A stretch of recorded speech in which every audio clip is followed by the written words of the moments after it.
And I was learning as I was going, and I was telling those guys, don't worry about it. I got your back. Real. All the while, I didn't know if I was going to be able to make my own house payment. There was a whole year of that. And there was a whole year of me not paying myself, but making sure everybody else got paid. That to me, that's how it's done.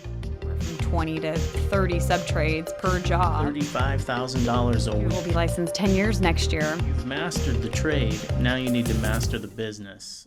Welcome to the Build Line with Heather and Jerry. Today we have a guest, and we're going to talk about a little bit of ownership, future construction, social media, legislation, a little bit of everything. We're going to get into it. Yeah, we got our very first one. I feel like it's a very honored person to have here. So we have Dave Hollars, owner and president of Kitchen Mart, here in the house live in Sacramento. Dave is one of the most respected and longstanding features in the remodeling industry here in Sacramento. Legend, right? Owner of Kitchen Mart. Kitchen Mart's been around for 45 years, transforming kitchens and bathrooms across the region. All while doing it all in one team, one house, no subs.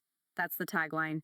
But Dave took over leadership in 2004 and has continued to grow the company, stayed true, kept everybody together. And I really have to say that Dave's influence really reaches beyond just Kitchen Mart, right? Dave's been president of National Association of Remodeling, NARI, and just been a mentor to, I feel like, so many individuals in the construction community. I consider Dave one of a good friend, mentor to us, just all around great guy. So Dave, thank you so much for coming. Wow, I'm very honored to be a guest in the first official podcast that has a guest. Big deal. It is a big deal, and I am truly honored. And thank you for all the nice things that you said. I think the world of you guys as well, and have a real passion for people. I have a real passion for remodeling and building and teamwork and processes. I agree. Why don't you catch us up a little bit on how'd you get in this industry? What brought you into construction? How'd you come to Kitchen Mart? You know, the nice Reader's Digest version. We've got a couple hours here. Pull up a lounge chair. I love it.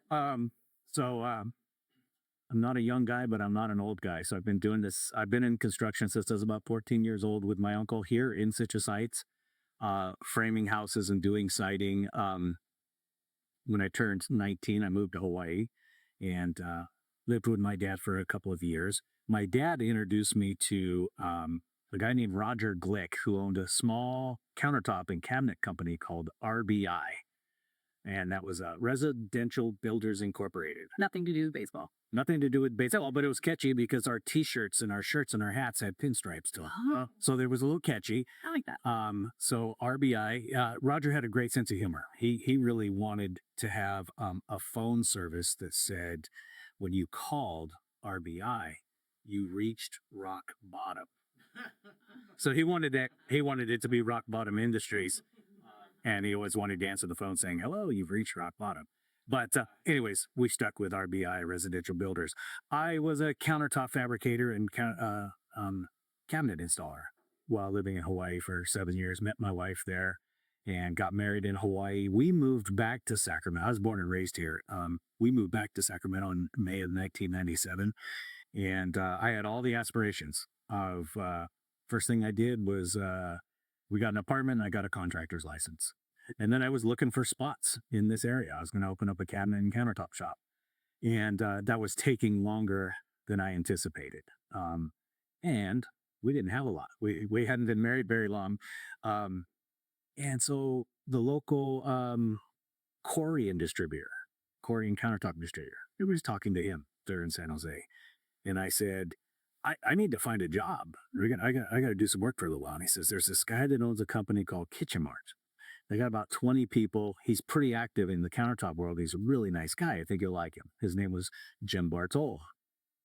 So in May of 1997, I called and left a message, and days go by, no call back.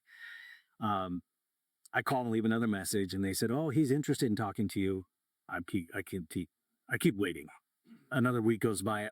I just showed up at his office and said, hey, I want to introduce myself to Mr. Bartol. And he gave me some time and we talked for a little while and offered me a job to be countertop installer. Fresh out of Hawaii, 1997, I still had a lot of hair, long hair. not his kind of cat, really. If you're only listening to this, Dave looks like Mr. Clean, so it's very fitting. So yes, Right, so, um, but he hired me to be a cabinet installer, countertop installer for Kitchen Mart, and I was really honored to jump on the team. Um, he had a real forward way of thinking, and he had a good sales team. He two people at that time, and I just love people. So I'm out doing installs, and people are going. I really liked working with Dave. He was really a lot of fun to work with. Did a great job for us, and I started to build a rapport with some of the guys that had been there for a long time. As time went on, I want to say 2 years. 2 years of time passed. Um, Doing some measuring, doing some project management, still doing installs. We were at this point probably about 22, 24 people. We had the one building on Bradview where we're still located, 10,000 square foot building, and I think only half of it was full. And just, but at that time it felt like a really, really big business. Um, Opportunities kept happening. I told Jim one day, I want to be more than an installer. I want to do the scheduling. Hmm. Let me do the scheduling. Let me do the scheduling for the cabinets and the countertops and all the guys. Um, he started to release some of those responsibilities and those duties to me, and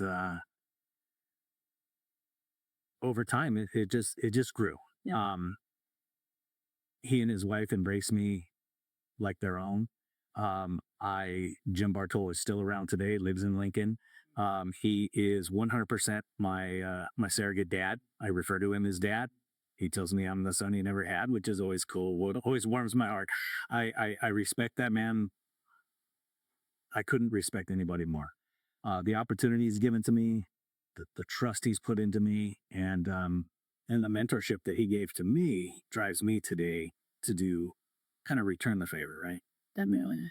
So, I mean, there's a lot more in there. There's a lot of nuances and a lot of let's buy this piece of equipment and let's do this and let's open another showroom. But that's that in a quick synopsis. That's 1997 to let's say 2000, 2001. Wow. And officially full leadership status in '04, and then full ownership you mentioned earlier in 2017. 2017. Jerry, where were you at on your time frame of working? And I think you guys were kind of starting into a little bit. Sounds like Dave, you took over more of the leadership aspect, and then lo and behold, the economy is just great, right? I mean, you guys kind of, what does that look like? I mean, you guys both have businesses in '08, right? I worked for a general or a subcontractor in '08. What did that look like for you guys? Well, well, it was tough. Didn't have my business, but I was working for my dad, and I mean, it lasted a long time. It wasn't like one day. Well, for some places, it was one day. Everything stopped. I was working in Las Vegas, and it just shut down. Yeah. And 1,000 guys walked down to their truck. And then I moved back here and was working for my dad up in South Lake, probably doing 5, 6 big houses a month. And that slowly just kind of went away. And it was just, you saw everybody around you, people you knew, companies that you worked for that were doing so well, all of a sudden were just literally at nothing. Yeah. Repoed everything, shops closed, guys that were 68 years old back to work, things like that. It was a tough thing to see, and you had to pivot quickly or you'd lose everything. You could not stay in one spot. And so we all moved around and did what we had to do to come out of it, better and learn from it. And if you haven't been through one of those times, you really don't know how hard it could be to survive. Since then, it's just been better for everybody. So if you came up in the trades or as a contractor in the last, I don't know what year it is last 12, 13 years, you've just been good times. Like, this is how it's supposed to be. It's how it always is. It's never going to vary for us. Oh, man. And everybody's under the impression it's just going to keep going up from here. No, you mentioned something coming around here, because this neighborhood we're in up here off Sunrise. This is where everybody was in Sacramento. You could come up here no matter what trade you were in, drive around and knock on the doors and look for a job. You couldn't get a job by emailing or calling or faxing. You had to come at 5:30 in the morning and find the oldest guy out there and go and ask him for a job up here. Yeah, I mean, everybody was here. Yeah, and nobody does that anymore. and it's all very everything's taken for granted, and like what's the word that we call everybody now? Entitled. Title. Everybody feels like they should have a job. Participation trip. Yeah, it's really tough. Even people my own age, because they didn't start so young. Not everybody starts in construction at 4. Yeah. They kind of like fall into it after they screwed up all their 20s. At 32, they've had kids and they're like, oh, I got to do something. So like they just haven't been through anything like that, or watched people they cared for, or businesses or people they respected fall apart. Yeah. And that changes the way you think when you go through this. What did you do to pivot? Moved. Yeah. Tried different places, knocked on thousands of doors, and just didn't wait around. Oh, gotta go. See you later. And I actually went up to Portland, where the recession like didn't happen. Everybody was just working. It was the complete opposite of here.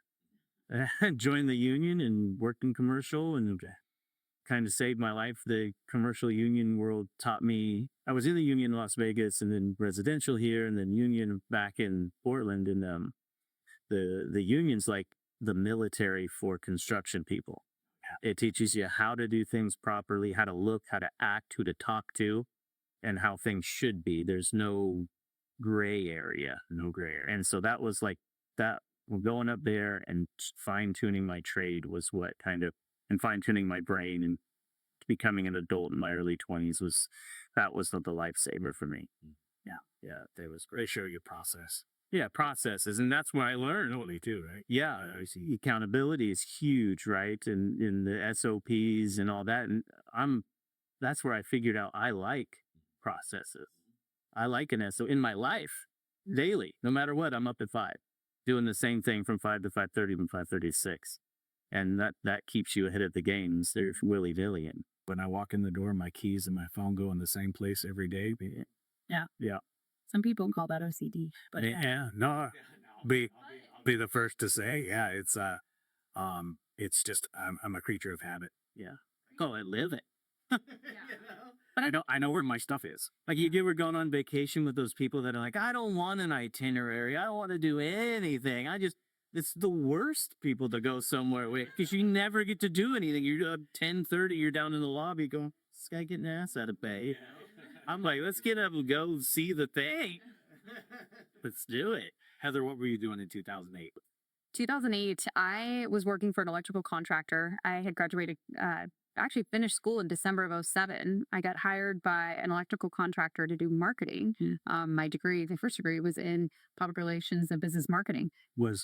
Was the talk of the recession a big deal right then? You graduated and it's like, oh crap. No, it was so interesting because it felt like, I got brought into a company to do marketing, and it's like, we're going to grow and we're going to do this. And, you're going to come be a part of the marketing team, and you're going to work in projects a little bit, so you become familiar with this. But, we have this big plan for marketing. And by June of 08, there was no need for a marketing department. Actually, the whole marketing department was done.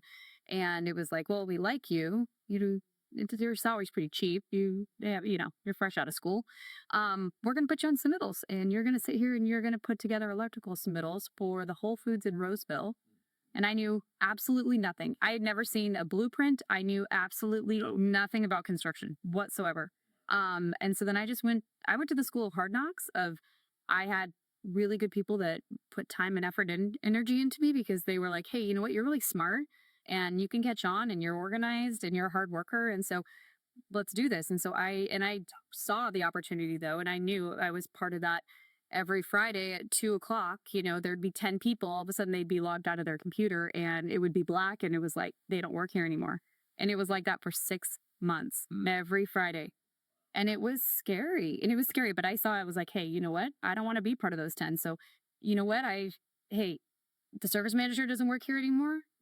Okay, I can step up and I can schedule. I can take that on, and some accounting for that department, I can help do that too. And so I just kept asking for more, and they were like, yes, here. And so by the time I was 09, I was running a service department in learning an industry, and went back to school at night, because I was like, I want to have a job. I had a mortgage at that point. I was 22 years old. And it was like, hey, I have a mortgage. I need to pay my mortgage, and I'm going to learn this. And so that's where I just ended up going back to school, because it's like you had to hustle, or you're going to be, not out of work. Another statistic. Exactly. Yeah. And so that's where, I was lucky in that I graduated early. I was supposed to graduate in '08. And so the fact that I worked really hard and I got out of school in 3.5 years, it helped me because if I would have been in summer of '08, I wouldn't have had a job anymore. You wouldn't have it.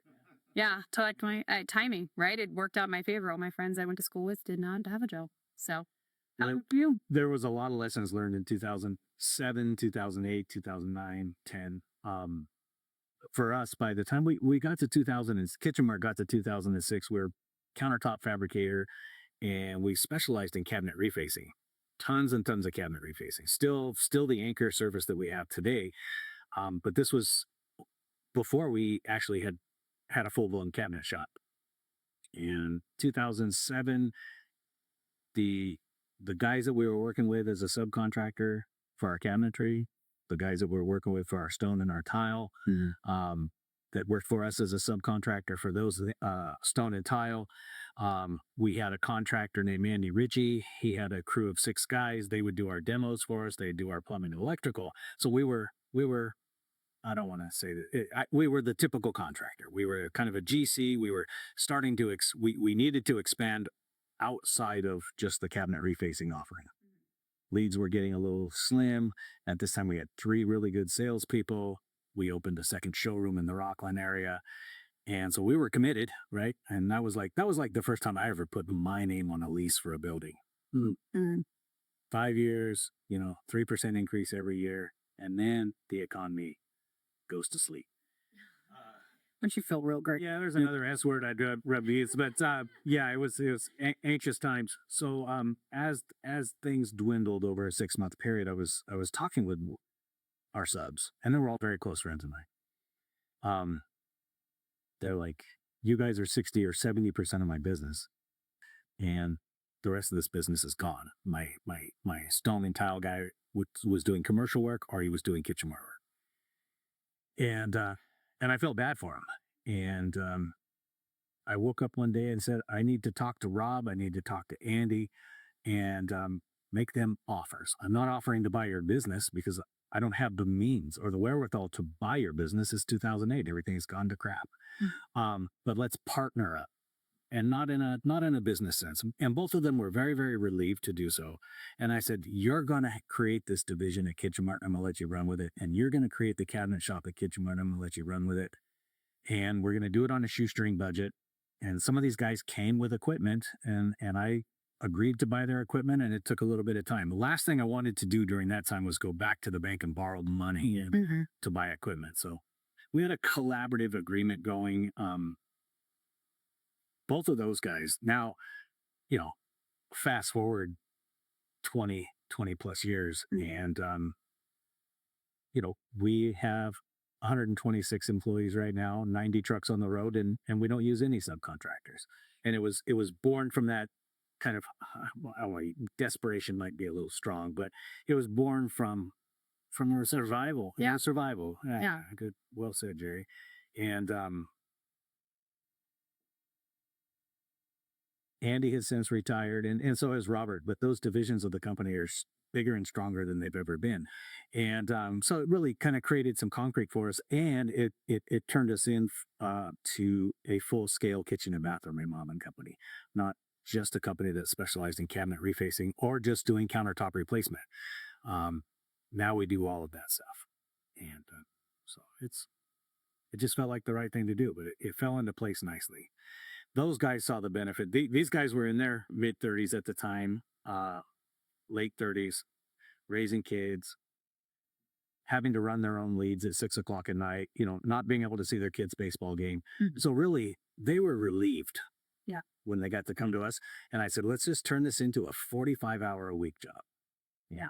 I mean, we'd all love to have it be 40 hours. And I said, let's agree to 9-hour days, and we're just going to dig in. Yeah. And we spent a few years doing that, and it just evolved into something really, really special. And you guys are really known for that one-stop shop, right? Come here, we don't use anybody else. That's what that looks like. Yeah. How did you then decide to build out the rest of the team, or what did that look like now that you have? I mean, I want to call them partners, but I mean, you kind of have people who are used to running their own show now on your team. What did that look like for your structure of your company? It was challenging. It was challenging. And then in 2010, when the economy started to get a little bit better, these guys were like, well, thanks for the soft landing. Yeah. Yeah. And I did have somebody say, thanks for the soft landing. And I'm going to go do this again. Yeah. And I said, I support you. But these guys are staying here, and the foundation was already there. Heather, to answer your question, what did that look like? That's Like, is that everybody? I mean, It worked. yeah, right. It worked. There's a couple of companies in town now that have tried it. And I've been kind of I've watched them buy a painting contractor, this or that, Yeah. and it's backfired and it didn't work. And I think the egos of those guys that they tried to buy or pay well, it just all kind of didn't work. And 5 years later, everybody's separated. And we definitely got to have everybody on the same page. You can't, and it's it's not uncommon that contractors have big egos, right? Right. So when things get better, they go, oh, I can do this better myself. I'm going to go back to the way it was. I had, gosh, I'm kind of at a loss for words. I had a exceptional group of people that wanted to stay and still have stayed. Our HR director this week celebrated her 29th year with Kitchen Mart and has given me zero indication that she's going to leave. She loves the job that she's doing. Gosh, Heather, you stumped me there. I kind of, there's a lot that goes into it, but it just, for me, as I reflect on it, it was just all very, very natural. Yeah.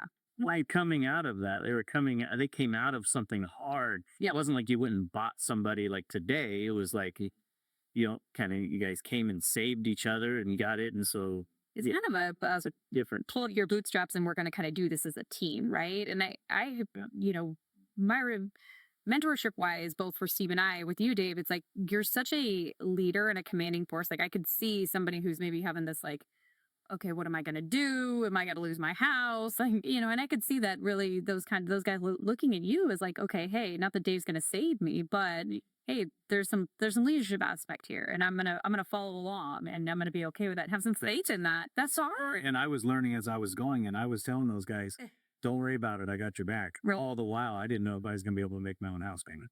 There was a whole year of that. And there was a whole year of me not paying myself, but making sure everybody else got paid.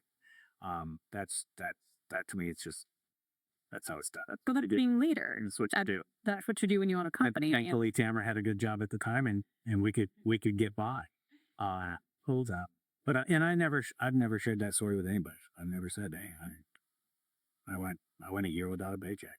That's just what you had to do, right? So that's what you have to do. I mean, at a certain point, you want to get it off the ground. It was a risk and it was a reward, right? The reward was that we survived. Had a great sales team. Those guys would run leads 7 days a week.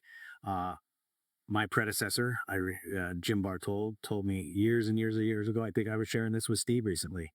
And I've shared this with other local contractors that have asked me, Dave, you guys have billboards, you have TV, you have radio. How do you do it? The economy's shitty right now. And I'm like, no. Yeah, it's not the best. Yeah. And this is when you double down on advertising. This is when you do things that I would never do. The guys, I've got more job applications right now of pretty qualified cats looking for jobs. Yeah. And I'm like, just go advertise. Sacramento's big. There's lots of work for everybody. Mm-hmm. I run my company, I don't want to say with my blinders on, but I can only control what Kitchen Mart does. I can only control this destiny. I can't control your destiny and everybody else's destiny, nor do I care. I just wish you the best, right? Yeah. I know too many people that are focused on their competitors, and they're inside of their own business on a daily basis. Oh, yeah. They're more enamored with, my competitor bought a new truck, or look at the building he's got, or whatever. They're comparing themselves to This is not my saying. It's been said forever. My only competitor is me. Yeah. My only competition is me. That's how I think anybody should look at it. Very mature thing to say. Well, very immature, very hard to do. I get caught into it, and I'm like, okay, you start double, triple thinking about your own stuff. And, today with social media, and they're kind of scrolling through your Instagram. I call Instagram, or, IG as the kids call it. I call it instant gratification, and it's setting the wrong expectations for young people. Yeah. Right. Steve and I have talked about this, Jay, I got 3 guys on Instagram I follow that are business coaches, right? Yeah. I saw his video twice. I'm a pro. Yeah. It doesn't work that You can go out and start it now. No big deal. way. Right. Yeah. Well, that's it's instant gratification, and young people have the wrong impression. Yeah. There's a lot of guys in the trades that get a license and they get a name and a truck. Yeah. Then they realize they're not good at it and they can't do it, but they never give up and just go get a job. And makes their life worse. You know, I see a lot of guys that go, man, if you just got a job, Yeah. you wouldn't have to worry about all this stuff. You wouldn't have all these problems. You know, I talked to somebody just yesterday because it's slow right now. Hasn't worked in 2 months. He's talking about getting a job. Guy's been at his license for 20 years. And I go, ew, like in my brain, I'm going, you should probably got a job 15 years ago then. If that's kind of where, you know, where you're mentality, holding on for too long, these poor guys. And because I think it's too easy to get a license and to just start. I think with there needs to be more rules, more oversight, more something, because too many people can just get a license and put a name on their truck and go, I'm in business. Yeah. You know, that sucks. And who polices those guys, right? Yeah, They fly under the radar. Yes. You guys have signs on your vehicles. I have signs on my vehicles. Yeah. We're an easy target. Oh, yeah. Yep. Yeah. I don't mind being an easy target. We play by the rules. I had nothing to hide, but I don't like when it comes to these, I call them Craigslist contractors. They're good guys. Some of them used to work for me. They're doing it the right way, but they really have no skin in the game. Yeah. And they fly under the radar, and they'll do the job without a building permit, or they'll Pay this guy cap. pay this guy cash. It'll pay their workers' comp. And yeah, we're not playing by the same rules. Now, when people are looking at they're looking at an estimate and they're saying, well, why are you so much more? Well, because we're not playing by the same rules. They're on a different field with a completely different set of tools than what we have and what we have to do. Yeah. And that's not fair. It makes it so much harder for our industry. Yes. Those guys aren't running a business. They're just running themselves. They're running a truck. They're running them out of a truck, and that's it. That's not a business. Yeah. So I just could. I've often thought that those guys will always be there. It's our job as good contractors to teach the homeowner what the difference is, right? We run hundreds of leads a month, and people, they're not unlike us in our personal lives. They're shopping, right? It's just like they're certainly going to entertain the least expensive option. It's up to us as contractors to educate the homeowner what the risks are, right? Yes. When you use an unlicensed contractor and your dishwasher fails in a month or a year from now, and you call your homeowner's insurance, and then you read the fine print of your homeowner's insurance. If it was installed by an unlicensed contractor, your insurance is no good. Yeah. Very few people understand the fine print of their homeowner's insurance. And some neighborhoods with HOAs, using an unlicensed contractor within your HOA is a big violation of your HOA. Those are the public outreach programs, if you will, that I think consumers need to know, that your homeowner's insurance is null and void if you used an unlicensed contractor. But what about that guy that's licensed? That's it. That's the minimal he has. Yeah. You know, how do you deal with that when you're competing against that guy? Yeah. You know, that's what irritates me the most is like, you can only say so much. The dollar's the dollar, and people make large decisions based upon money. Yeah. Yeah.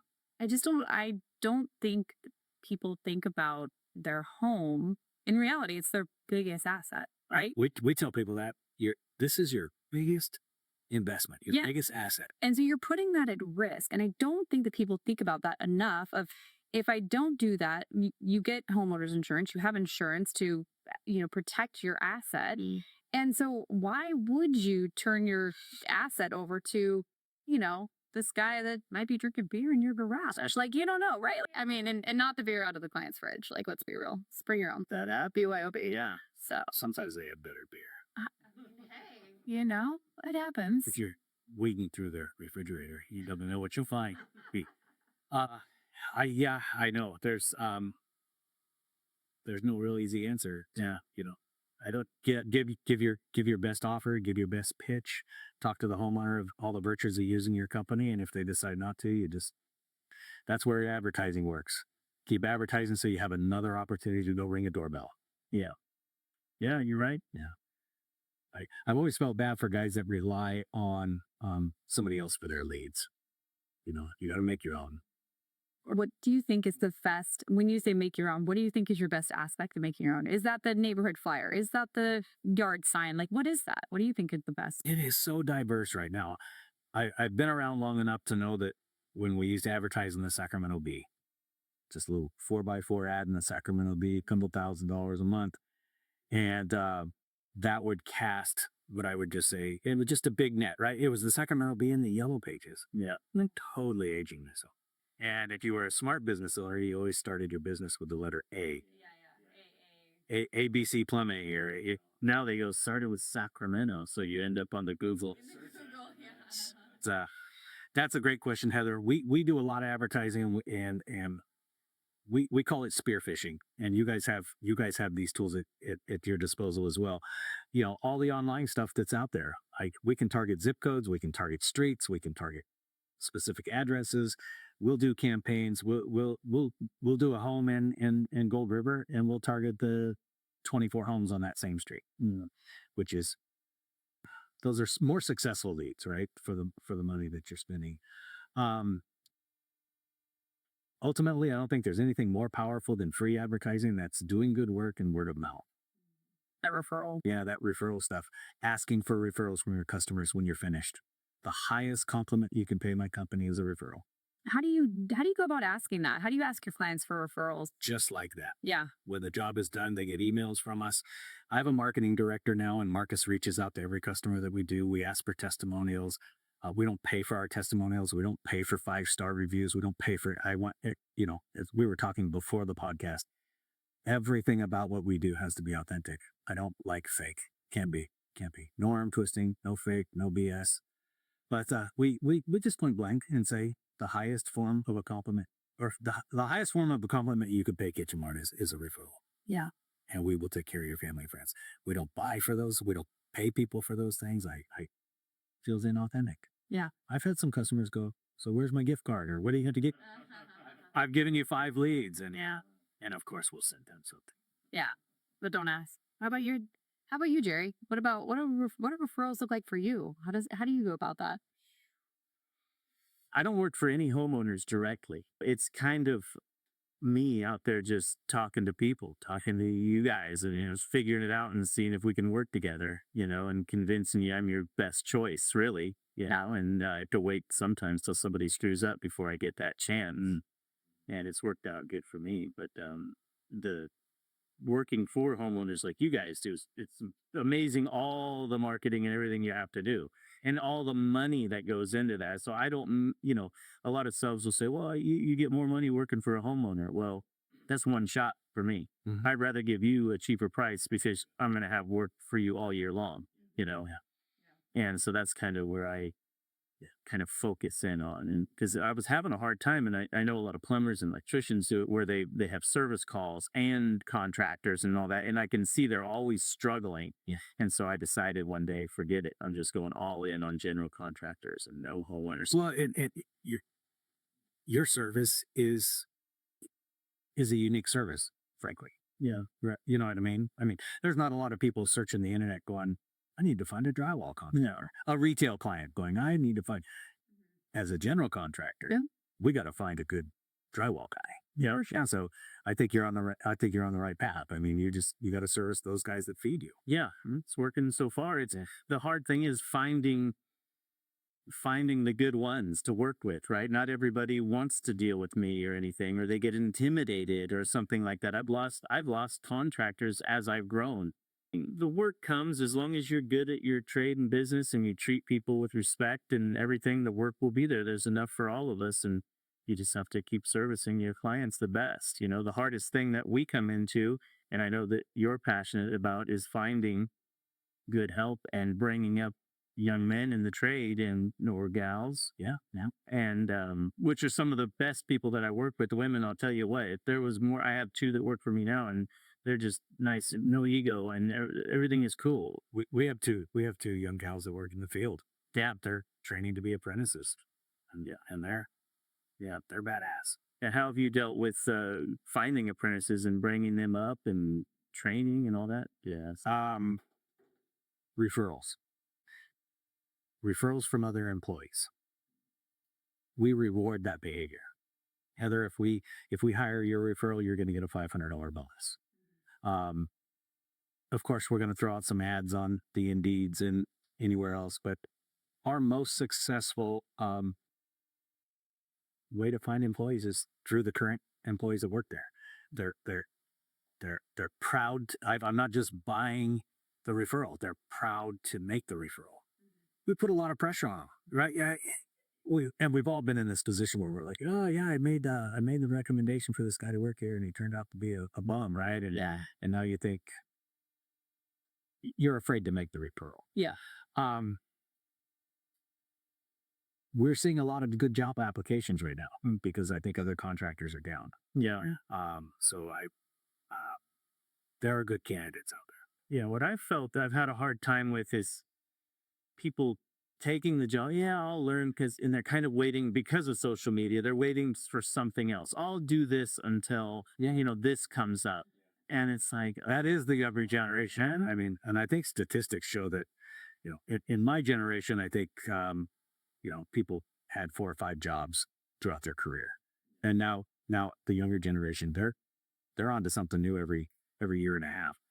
And I don't blame them for wanting to try other things, but, be a master of something.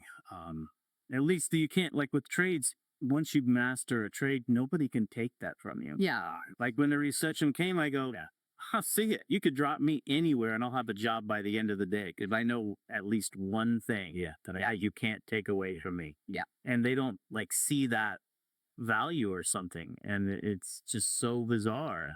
Oh yeah. I feel strongly, we pay well, we have a nice benefit package, and those are like buzzwords that a lot of companies will put. You'll see it in their help. Oh yeah, average rate that we have 2 weeks paid vacation and we have all these benefits and all these things. That's important for us as employers, that we're competitive with other like employers. But ultimately, it's the culture and it's opportunity. So when we hired, we have something internally called Kitchen Mart University. So if you'll just show up, and I tell people all the time, I don't get involved in a lot of the interviews, and if I do, it's usually at the second interview, and it's after the manager has already agreed to hire, and they'll bring Heather into my office and say, hey, Heather's going to join our team, and so I'll sit down, but I say this to every single person we've hired in the last 5 years. Heather, if you show up every day and your manager can count on you to show up and you get your name on the calendar every single day, you're going to write your own check. Your ceiling is sky high. Yeah. No. Because I need you to be reliable. If you can be reliable. And then the second thing, I'm going to teach you anything you ask. There's nothing off limits here. You want to be a plumber, electrician, you want to learn how to do some drywall patching, you want to be a countertop fabricator, you want to set tile, you want to build cabinets, you want to be a cabinet installer, you want to be a painter. All of those trades are at Kitchen Mart. So we started Kitchen Mart University just about 6 months before COVID hit. And it's still, we bought another building down the street. We've set up multiple rooms with plumbing applications and lighting applications. And so we're teaching these young people. So we have not had a hard time retaining people. No. And I think because they see that you're pouring into them. You're pouring into their future. And if you have to go out and try to find that yourself, it sounds so much better. Hey, this is a team. I'm a part of this team, and they're going to get me to where I want to go because eventually I want to be the lead. I want to be the manager. I want to be the division manager. We've lost our fair share of good guys who have gone through the Kitchen Mart University program, and now they want to be entrepreneurs. I'm all good with that. I've probably signed 5 or 6 contractor's licenses in the last 2 years for guys that were like, oh, cool, I'm fine as long as they leave on good terms and they promise me they're going to do it the right way. They're going to get their license. They're going to do their insurance. They're not paying guys under the table. Yeah. I'll have because we all have, everybody in this room has the entrepreneurial spirit. We are entrepreneurs. Mm-hmm. We've done this for some time. I feel it's important to me now when I got young people coming to me. My job is to help feed your entrepreneurial spirit, but to keep you from having an entrepreneurial spasm. Because I've had plenty of the entrepreneurial spasms too, where he's just like, well, that was really not as good of an idea as I thought it was. Leadership and opportunity. We're real big on it at Kitchen Mart. My executive team, they're all my age, and we all talk about this openly. Our biggest responsibility over the next 5 years is to see what the next generation of people at Kitchen Mart are going to be. That's why you created the university, obviously. Is you could see the writing on the wall. We need every people are going to age out, and we need these people. And I need them to stay. Yeah. Yeah. And if they do decide to leave and be a competitor of some sort, then I know they're going to be good competitors. Yeah. They're going to be legit competitors. Two guys in particular over the last 18 months left and they came back. Oh, They're like, I don't see my kids anymore. I don't get to see my kids. Dave, this is killing me. One guy left to go work for another competitor as a salesperson. He runs leads in Reading. He has to go to Modesto. He's got a 2-year-old and a 4-year-old. Yeah. Love the kid. He was gone for 4 weeks. Called me up and he said, boss, can I have my job back? And I said, hey man, right on. We got you covered. Very cool. So that, I won't name names, but that was an entrepreneurial spasm. And I told him, I said, I wish you the best. But let's make sure you leave on good terms. Always. Yeah. We talked about that. yeah. Just Yeah. recently on employees and leaving places, and that it's a small industry. Sacramento is a small area. And if you only know one trade, don't put yourself in a box. Right? Yeah. Isn't that funny how human psychology works when breaking up? You've got to, just like in a relationship, some people, you got to hate the other person to break up with them. Yeah. It's a maturity. Yes, you nailed it, Heather. Yeah, that's a hard one. Breaking up on good terms, for sure. Yeah, it's not always the easiest thing to do. I agree. But I find giving people opportunity. It comes to doing the right thing and being a leader, and and I think part of the culture when you're bringing people up is holding them accountable, and that creates some sort of self-esteem. Mhm. And then loyalty and respect between the two of you. And the way that accountability is handled, you know what I mean? I mean, it's not, Jerry, what the F happened on the job site today? With me and my management team, it's, Jerry, I understand there was an issue on the job site today. Help me understand what happened. Yeah. And how you talk. No raised voices. But if you tell me something went really sideways, I'm going to tell you, you did the wrong thing. I mean, I'm going to tell you what you need to hear, not what you want to hear. Yeah, but you have to be honest. You have to always have to be honest, right? And I would say, Jerry, I'm sharing this with you because I don't want this to happen again, and I don't want you to be embarrassed. Yeah. And I can't have you embarrassing my company. This is the last time we're going to have this conversation. Oh, yeah. But it's done respectfully, right? Yeah. In this industry, Jerry and I were talking earlier. I mean, I can tell you, I had hammers thrown in my direction. I've had bar clamps thrown in my head, pick up your feet, dumbass. But that's the cultural change I think that we talked about as, I don't want to put us in the same box of like, let's be the millennials in the room. But yeah. I think that what the difference of what our generation sees as this is why people are going to stay in this industry. How do we make this better? How do we bring that up? How, make this a retention piece, because I think to Jerry's point earlier, this is a stopping ground. This is a stopping ground before I get into EMT school, or this is a stopping ground in construction before I go on to law school. And so I think our generation has really looked at it as that of, hey, I have this fallback. This isn't what I'm going to do forever. But I think that cultural shift of, no, this is an industry you can stay in. You can make this a long-standing career, and you could go far if you want to do that. But it's changing the norm of what that looks like, of not getting the hammer thrown at you and not getting yelled at and not getting cursed at. Although people need a hammer thrown at. I needed hammers thrown. I only learned from an ass kicking. Yeah. I was not. You're a slow learner, Jerry. I mean, it's not. I gotta call. I can see what we gotta say. I learned quick because it was a swift kick. Having all these different employees over the years, you learn which people respond to certain types of learning and drilling, too. So it's like, if you take one approach with everybody, that's a fail. So it's individually, you have to learn which guy needs this and which guy needs that. And I think, run from there. Yeah. You figure out too, when you're talking to people, to your point, Heather, about it's just a pass-through job. Yeah. And we'll ask them, where do you see yourself in 5 years? Right? Not an uncommon question that most employers will ask. Where do you see yourself? And we say, share, be candid. Yeah. Well, I'm going to do this for a year or two, and if you'll pay me enough, I'll stick around. And some of those keywords, and you listen to it. But I know right away if we're going to invest in you, you know what I mean. And oftentimes we'll just go on to the next applicant if somebody doesn't say that. I'm not going to hold anybody to their word. I've seen plenty of people come and go.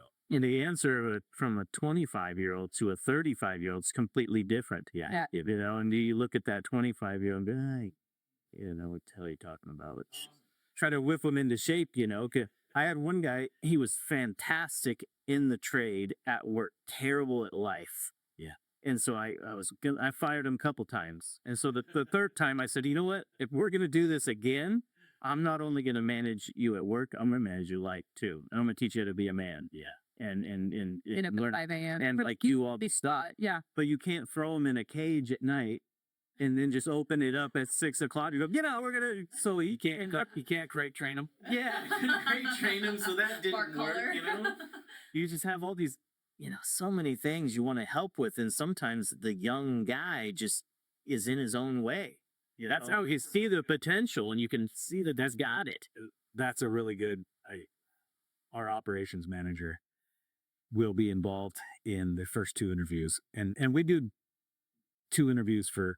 It doesn't matter what the position is, because the first interview is about getting to know each other, and your hands are wet and you're sweaty and you're nervous, and frankly we are too. And then we schedule another meeting a week later, and now you know what to expect, and Dave drops F-bombs from time to time, and everything's cool. You see a guy that's 25 and he pulls into the parking lot and his mom's sitting in the car waiting for him. Yeah, that's not. Or you see a guy that's 25 and he's got a nice pickup truck. Yeah. And he's got a wedding ring on. Subtle little hints. And I go, that dude has a $700 a month truck payment. Yeah. And I want to help him support that. Yeah. I'm not judging him for his car payment. I don't care. Have a giant car payment. I know you're going to wake up every day at 5 o'clock and get your bike to work. So I don't. Yeah. But it's the kid that, I still live with my mom and dad, and my mom does my laundry and she makes me a peanut butter and jelly sandwich. Not a real good candidate at my place. Yeah. Oh, hard. Bad. But married with kids and a house payment, you got somebody that's motivated. Yeah. If they have the it factor when it comes to work. Trades are hard. Got to be reliable, right? I mean, I need you to show up 5 days a week. Yeah.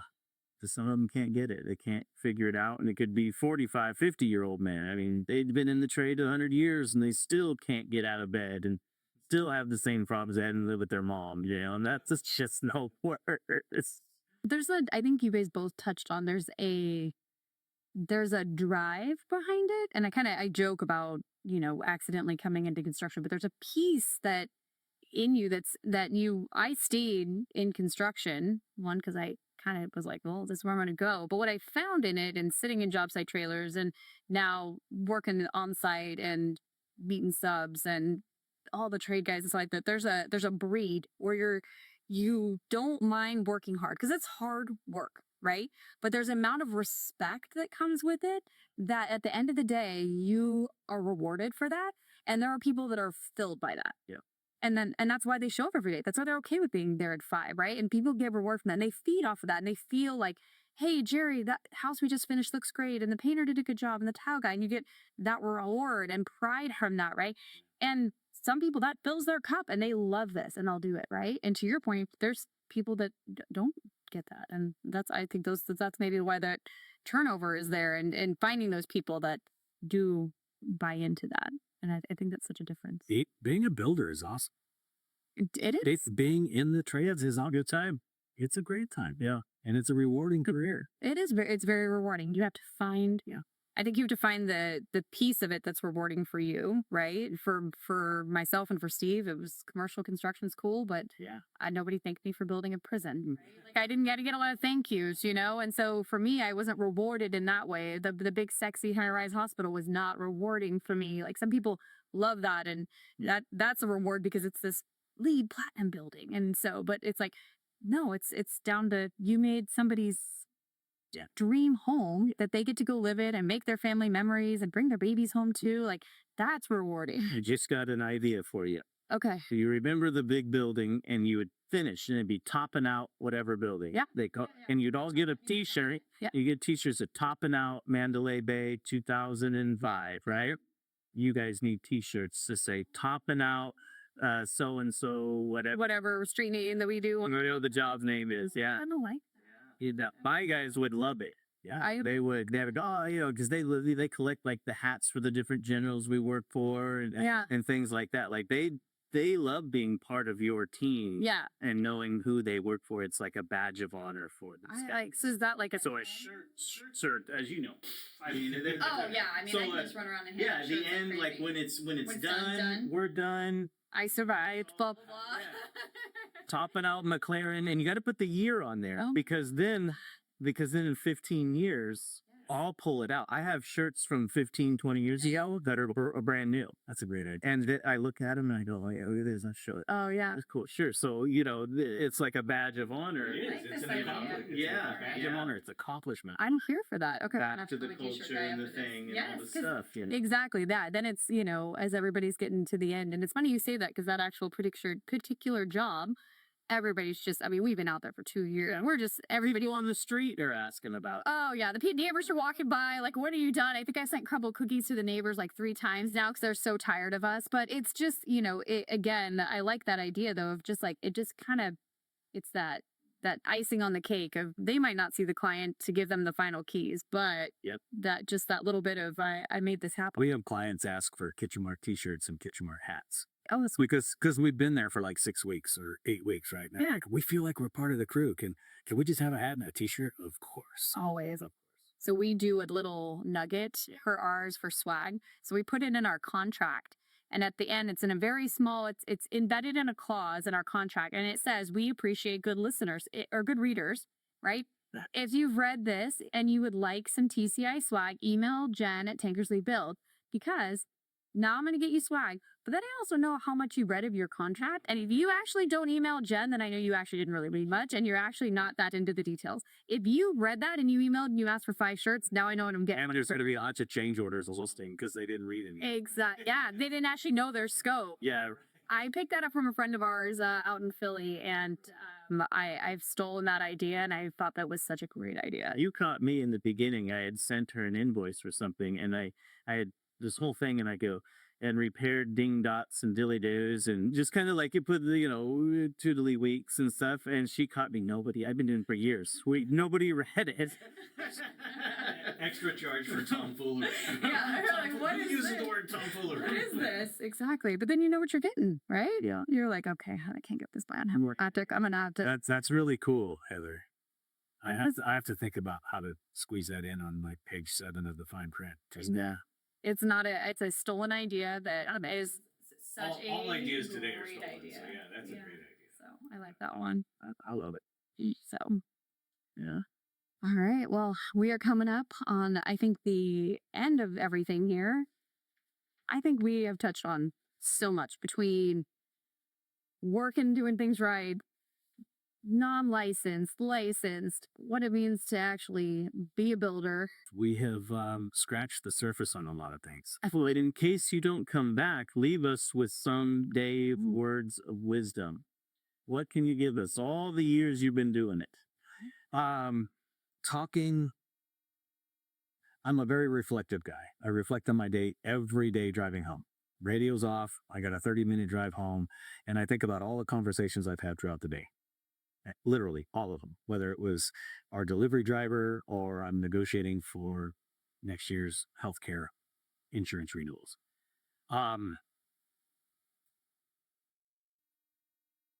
So be reflective, be grateful, spread the gratitude, say thank you to everybody you come across. It's really not hard. Make a stranger smile today. Super easy to do. Tell somebody they look nice today. Jerry, you smell nice today. Yeah. Heather, that black shirt makes your blue eyes even bluer. Oh. But ask yourself if you would work for you. Yeah, right. Yeah, that's a powerful. Because all of us bosses think that we're just cool and everybody. Or the best. Well, really, be reflective, think about how you interact with everybody that you interact with throughout the day, throughout the week, throughout the month. And would you want to work for you? I love that. That's a really candid question. And be honest with yourself. That's great. I'm tough. I'm tough to work with. I get told all the time, man, you're such a nice guy and you're so informative and all that. But you also ask other people, you know, yeah, you're tough to work. I'm tough because I'm gonna be transparent, and I'm tough. I guess if you think tough is being transparent and hold people accountable, I don't think that's tough. Well, so do you think tough is bad? Yeah, That's a different train of thought. we have a whole other conversation. Tough is good. I appreciate long action, you guys. I appreciate the time today. We can do this as many times as you want. For sure feel like Dave's going to be a return guest. Yeah. He's going to have to be. On any number of topics. I am not an expert on any of them, but I sure like to talk about it with you guys. You leave us with some words of wisdom, Heather. I'm going to take a play out of your book because I think the thing that I love about Dave is that Dave is so good at dropping these nuggets of just positivity. And he does it on like the most random. I will get a text from Dave. I'll get an email, Steve or I together independently. And Dave is so good about just this like, hey, you're killing it.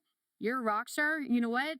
He'll leave me with like some good inspirational message and be like, seize the day, go do it. And like this ray of positivity. And so I think there just needs to be more of that. And I appreciate that so much from you because you have impeccable timing. You like just have like ESP or something. That sometimes they just come and I'm like, I needed to hear that. All right, let me go deal with the problem. A couple of years ago, I made kind of a promise to myself that if your name pops into my head or your smile pops into my head, I'm going to text you. Nice. What's up, Jerry? Hope you're having a good day. Go win the day. Go kick some ass. And so it's just a discipline of mine. It's almost embarrassing how many text messages I might have or go through in a day. It literally takes me 7 seconds to send. Yeah. Any, I don't want to say random stranger, but a friend or a confidant. It takes 7 seconds to make somebody smile. For sure. We need that. We need more of that. I agree. So at the end here, we do a nice little send off of who has been blown up the most at the during this podcast. So far, I'm 0 for 2. Actually, I thought for sure I would have the most calls and text messages while we do this podcast shindig. So I'm gonna ask you to take out your phone. We're gonna see who has the most pings. Ooh. Oh man, I've got let's see here. I got 6 text messages and 2 voicemails. Oh, wow. So my day is popping off. Just two and two myself. Oh, can you beat 6 and 2, Dave? 1, 2, 3, 4. Four text messages. Nice text message from a young man who just told me the other day that he's moving to Nevada and getting his contractor's license. And I wrote him a referral letter. And he said, Dave, those letters, I just opened the letters you sent to me. I really appreciate you doing that for me. It brought tears to my eyes. Thanks again for always believing in me. I'm your biggest fan. That's very sweet of him to send that. So 4 text messages, 1 phone call, and 5 emails. Oh, What did you get? I had 6 text messages and 2 voicemails. And I know it's dropping off today. It's being on a Friday. A quick scan of these emails, 3 of them are junk. So only 2 legit. Dave's gonna power text next time he comes in here so he gets responses while he's out.